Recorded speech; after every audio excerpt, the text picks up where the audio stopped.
this morning. The Wall Street protesters gearing up for what they claim to be their biggest move yet. They're expected to march this afternoon, and the group of protesters is growing to include community groups, teachers, and now unions. Our Susan Candiati joins us now live. Susan, good morning.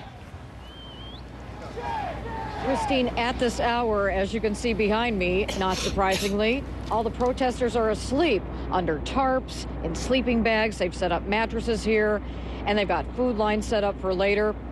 That much hasn't changed. What is changing about today is that, yes, they have another march, but they're expecting far more people here before. Why? Because for the first time, they're having some support, additional support, from traditional unions who say they will be marching with them this particular day. Still, this protest, largely against corporate greed, as they put it, is also still leaderless and without any particular goals in mind. Nevertheless, they say that's the way they like it for now as they continue to organize. And one of their biggest supporters is Michael Moore, documentary maker. Here's how he sums up about what this protest is about today. I just think people have just had it. And what's so beautiful about this is that no one has organized this. There is no leader here. Everyone is a leader.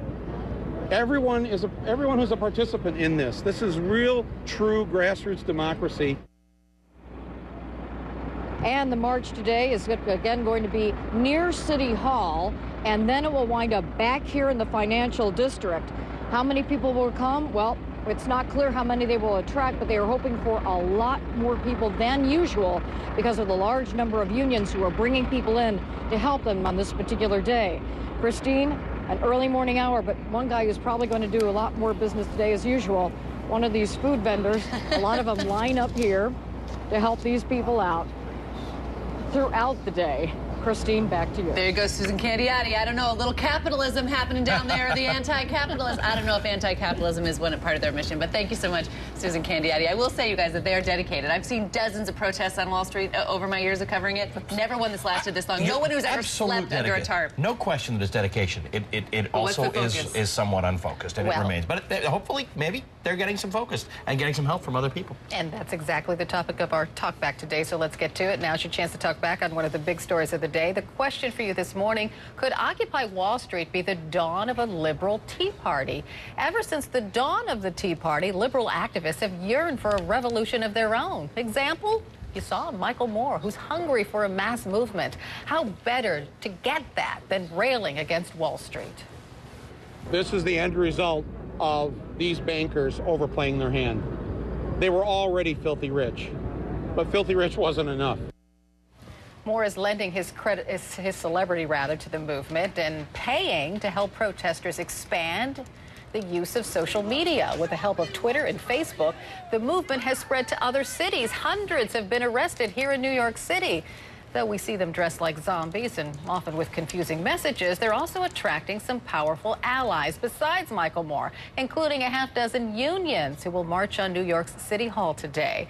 So when you combine clout, money, and anger at the powers that be, it sort of kind of sounds like the start of something, although protesters don't see themselves as political animals.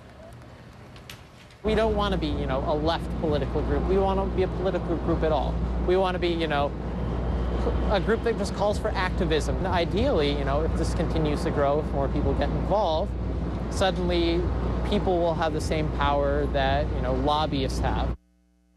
Heads up, Wall Street. Even FoxNews.com says this could be more than just another loony protest movement from the left. So the talkback question today: could Occupy Wall Street be the dawn of a new liberal Tea Party? Facebook.com/American Morning, Facebook.com/American Morning. I'll read your comments later this hour.